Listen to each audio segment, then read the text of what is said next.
रहस्यमयी गुफा और आलू पूरी का श्राप। उत्तर प्रदेश के एक छोटे से गांव शिवपुरा में रघु और उसकी पत्नी गौरी का एक छोटा सा आलू पूरी का ठेला था। गांव के लोग कहते थे कि रघु की आलू की सब्जी जितनी स्वादिष्ट पूरे इलाके में कहीं नहीं मिलती। गर्मा गर्म फूली हुई पूरियां, मसालेदार आलू, ऊपर से हरा धनिया और ताजी हरी मिर्च।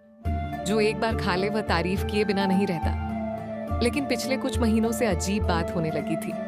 स्वाद वही था, मेहनत वही थी, मगर ग्राहक जैसे रघु के ठेले को भूल ही गए थे। उसी गांव में धीरज नाम का एक दूसरा आदमी भी आलू पूरी बेचता था। उसके ठेले पर सुबह से लंबी लाइन लगी रहती। लोग घंटों इंतजार करते, फिर भी वहीं खाते। एक दिन दो बुजुर्ग बातें कर रहे थे। अरे धीरज की पूरी ठीक है, लेकिन असली स्वाद तो रघु के हाथ में है। दूसरा बोला, सच कह रहा है, मगर जाने क्यों मन अपने आप धीरज के ठेले पर चला जाता है। रघु ये सब सुन रहा था। उसके मन में सवाल उठने लगा, आखिर ऐसा क्यों हो रहा है? क्या कोई अनदेखी ताकत काम कर रही है? उधर उसी रात धीरज अपना ठेला जल्दी बंद करके घर पहुंचा। उसकी पत्नी कमला पहले से इंतजार कर रही थी। सब तैयार है? हाँ, जैसा तुमने कहा था। पूरे 13 किलो चिकन बना दिया है, लेकिन हर अमावस्या को इतना ही क्यों? धीरज ने गहरी सांस ली। क्योंकि बरसों पहले मैंने जंगल की गुफा में सोई हुई एक शक्ति को जगा दिया था। उसने हमारी किस्मत बदल दी, लेकिन बदले में हर अमावस्या को यही भेंट मांगती है। अगर एक बार भी वादा तोड़ा तो हम बच नहीं पाएंगे। कमला डर से कांप उठी। अगले दिन गांव में शहर से आए पति पत्नी अभिषेक और सिया नाश्ता ढूंढ रहे थे। गांव वालों ने कहा, अगर सबसे अच्छा खाना है तो धीरज के ठेले पर जाइए। लेकिन वहां इतनी भीड़ थी कि दोनों ने पास ही खड़े सुनसान ठेले पर जाने का फैसला किया। वह रघु का ठेला था। रघु ने मुस्कुराकर गर्मा गर्म आलू पूरी परोसी। पहला निवाला खाते ही दोनों की आंखें चमक उठी।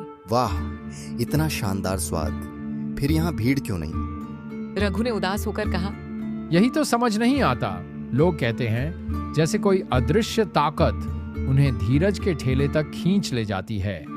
दोनों को उसकी बात अंधविश्वास लगी और वे चले गए। शाम ढलते ही धीरज फिर एक थैला लेकर जंगल की तरफ निकल पड़ा। रघु ने दूर से उसे देखा और चुपचाप पीछा करने लगा। घने पेड़ों के बीच एक पुरानी गुफा थी। धीरज अंदर गया। कुछ देर बाद वहां से अजीब मंत्रों जैसी आवाजें आने लगी। रघु डर गया और वापस लौट आया। अगले दिन अभिषेक और सिया फिर गांव घूमने निकले। इस बार दोनों बिना सोचे समझे सीधे धीरज के ठेले पर पहुंच गए। नाश्ता करते समय उन्हें खुद भी समझ नहीं आया कि वे वहां क्यों आ गए। उसी शाम वे रघु के घर पहुंचे। हमें लगता है तुम्हारी बात सच थी। हमने अपनी आंखों से धीरज को जंगल की गुफा में जाते देखा है। अगर सच जानना है तो आज रात वहीं चलते हैं। टॉर्च लेकर जंगल की ओर निकल पड़े। हवा ठंडी थी। पेड़ों की शाखाएं तेजी से हिल रही थीं। कुछ दूर चलने पर उन्हें भुने हुए चिकन की गंध आने लगी। गुफा के अंदर से किसी के धीमे मंत्र सुनाई दे रहे थे। तीनों कांपते हुए अंदर बढ़े। अचानक पूरी गुफा में तेज हवा चली। दीवारों पर बने पुराने निशान चमकने लगे और फिर एक भयानक चीख गूंज उठी। उस रात के बाद रघु, अभिषेक और सिया गांव में कभी दिखाई नहीं दी। लोग कहते हैं कि वे आज भी उसी गुफा में कैद हैं। और धीरज, वह हर सुबह पहले की तरह मुस्कुराते हुए गर्मा गर्म पूरियां तलता है। उसके ठेले पर आज भी सबसे लंबी भीड़ लगती है। लेकिन अमावस्या की रात वह आज भी चुपचाप 13 किलो चिकन लेकर उसी रहस्यमयी गुफा की ओर चला जाता है।